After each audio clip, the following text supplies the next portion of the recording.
So you want to heal. What's going on, guys? Steven with Level Up MMO, and in a previous video I showed you guys the build that I use for each weapon for healing. I showed you the gear. I told you kind of like the overall build idea, but in this video I'm going to tell you how to heal. These are different things because gear will get you to a certain extent, but if you're not healing appropriately and making the right decisions at the appropriate times, then well, you're not going to get very far. So this is something I think that separates great healers from good healers, right? Gear and a basic understanding of where to place these things is going to get you to the good healer level, but to go to the great healer level, to save groups in situations where most would let them fail, that is where great healers shine. This requires you to make on-the-fly choices, to know when to do what and when to adjust what you might normally do based on the new context of the situation you're in. Realizing your build's strengths or weaknesses, and then knowing when you have to go away from those strengths or adjust to make up for the weaknesses that your build has. And there are some weaknesses and strengths to almost every build. So let's talk about those builds and some of what their strengths are. So for AoE, for instance, all melee groups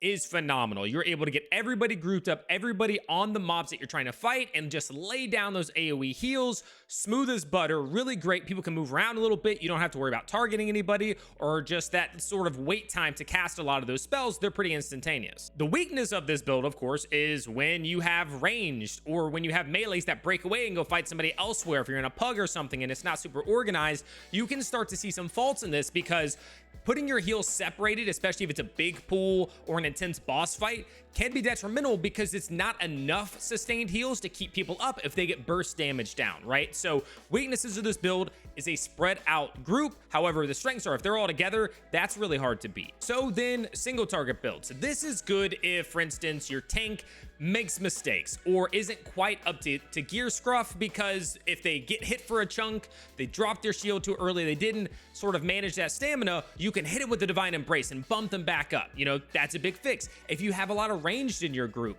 and your caster over there is getting chipped damage, you can throw a Divine Embrace over there, right? And you can still put down like a Sacred Ground where you need to. So there's definitely some survivability aspect of that that can help some of those ranged players. However, you are more cooldown dependent because, well, these aren't heal over times that are just going to sit on the ground. And of course, if you have good gear, then you're going to end up getting them back before the old ones even run out. These are where, like, once you use it, if somebody else gets chunked within 1 to 2 seconds, they're not going to be gaining that HP back. You're going to have to wait for Divine Embrace or whatever you use to come back. And of course, you have to worry about targeting with those, which you don't have to worry about as much with the group AoE. So moving away from like the basic build things, let's kind of talk about the abilities that are used. And so a lot of people see my build and they're like, oh, you don't use Bend Light. And I think there's a time and a place for it. I think as you're leveling, as you're progressing, Bend Light is fine. All right, I think Bend Light stops being as helpful when you get up into the higher mutations or when you get to the point where these mutators have, you know, Frenzied or something, where if you roll, you're starting to stack damage on yourself, and then you might drop, you know, like a fire circle underneath you or something like that. Because you have to realize that when you're doing damage to yourself, you are negating like the diamond in your weapon. So now as you're ticking for that damage, you're losing 15% of healing, which means that Bend Light that you use the stat point on is going to now only do 5% more because you're negating 15% to get the 20 because you're dealing damage to yourself. So as you get into higher mutators, I think the value is less there. The other thing is a lot of the time when you choose that, you're oftentimes having to forgo the ultimate ability on the left side of the tree. And that of course means that if somebody drops below 50% HP, you're not getting 30% more healing, and that can save somebody. So basically you have to come to this decision as to whether or not you want 20% more all the time, kind of, unless of course you're taking damage and then it's negating your diamond, or do you just end up doing that ability that will always trigger if you heal somebody below 50%, and it'll give them 10% more healing than the 20% they'd be getting if you only had Bend Light. So that's why I like to do that. Although as you're leveling and as you're progressing, I think Bend Light is fine. When you're free to roll without taking damage, Bend Light is still a really good ability, and you can definitely try to weave it in and out of your builds as you see fit. Another one that I think people mess up a lot on is Intensify. So Intensify stacks for 10% per heavy attack up to 3 stacks, and it lasts, I think it's 12 seconds or so. So what you ultimately need to do is change the way that you rotate between heavy and light attacks. So what you want to do when you start a fight, maybe you go ahead and you throw down your Sacred or your Beacon up front just to get it started, and then as they're ticking down, hit 3 consecutive heavy attacks in there. Sometimes if you're thinking your group's gonna need a cooldown faster, maybe you go like heavy, heavy, light, and then back to a heavy to get your 3 stacks up. Then you just wait like 8 to 10 seconds and you heavy again. In between that 8 to 10 seconds, just light attack and keep working on getting, your refreshing move or whatever you have in your life staff to get your abilities back faster. But get your Intensify set up to get that 30% more healing and keep it up as often as possible.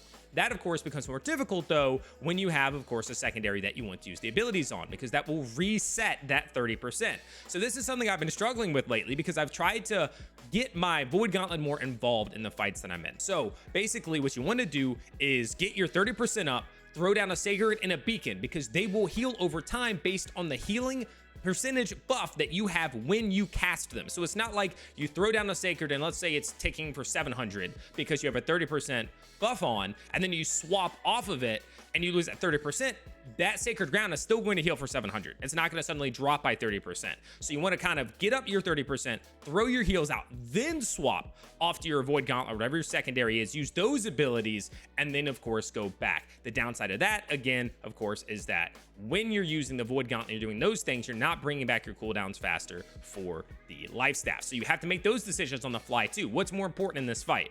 You throwing down an Oblivion or something like that, or even close enough to do that, or do you just kind of keep focusing on that life staff, getting those abilities back faster? You have to make those decisions based on the context of the expedition you're in and the group that you have. So with Sacred in particular, 90% of the time, you're going to want that on your tank. However, there are times where it's not the best solution. So for instance, if you're in a boss fight where the tank is kiting something around a lot or is separate away from your groups and they need to move, oftentimes hit them with the Beacon. Hit them with the Orb of Protection at the same time. So they're still getting a nice amount of healing, but if the melee DPS or the other DPS are more grouped up, let's say on mobs or a boss or something, throw them the Sacred, because if they're stationary, they're going to get the most out of it. If you throw a Sacred onto your tank who's walking away or moving away, 2 seconds of them getting the extra stamina or the extra HP does not outweigh 8 or 9 seconds of them having Beacon and Orb of Protection on them for those heals. Yes, maybe they're not getting the stamina regen, but they're moving around, maybe they're able to dodge, and it's not going to matter as much in that situation. They're not going to be able to reap those benefits. So you have to look at the fight that's in front of you and make the decisions on where to put your beacons, your Orb of Protections, where to put your Sacred Grounds to most benefit the group in that fight. But it is important that you always prioritize your tank. Do not worry about the DPS dying if it is between them and the tank. All of this is about prioritization. Same thing if you are going to go down. It is okay. I've done it many times where I see a DPS who might be struggling and I see the tank I have a Sacred on and my beacon comes up and I'm low HP or I'm ticking for damage. I put my beacon on me. I have to make sure I stay up, because what we can do is recover from that if we still have the tank and we still have the healer. What we can't do is recover from that if the tank or the healer goes down and somebody can't pick them up, or they can't maintain survivability if that DPS gets aggro. Prioritization is key, and it's okay if a DPS goes down if you win the fight, right? Make those decisions to make sure your team doesn't wipe versus just, letting your ego get in the way and not wanting to let some other player go down. Other ways that you can help your survivability is, of course, pop your potions ahead of time. Don't wait until you have 5% HP left. If you get to 50%, get your HP back up to 80, 90, 100% based on a potion. Also, Refreshing Toast is a great one to have because you're going to get them back faster. If you think that you can get through M9s, M10s, some of these harder expeditions with some groups that maybe are pugs and you're not popping potions, you're not depending on them at some times, you are wrong. Even the best healers know you have to use everything at your disposal to keep your HP high, because you want to get that diamond 15%, right? In your weapon, you want to be able to get that extra healing done. Now, I will say that the higher you get, the less uptime you're going to have on that, because there's going to be so many things taking you for damage, so many AoE things coming down. You're gonna have the green circles chasing you for nature damage. It's a lot. So I've even started to consider, is there more benefit to actually put a different gem in? That's something I'm exploring now. I'd love to hear your thoughts. If you have any different ones you like to run in these higher level ones where your HP isn't max all the time, which is where you get that benefit, is when you have full HP, please let me know down in the comments below. I'd love to hear about them. Now, I did say things earlier about Bend Light and how you don't want to roll in these higher ones, but again, we're going back to prioritization. Roll if it means that you will survive. So when you're in some of these expeditions and you have those big mobs that can hit you for 80% or even one shot you or whatever, roll.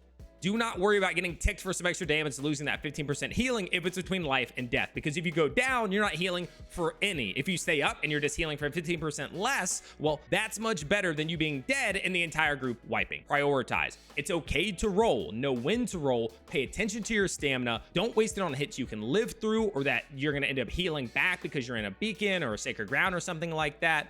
However, you want to use these things the correct way. Stamina management still matters for a healer. Something else that comes up a lot is auto target. Do you have it on or off?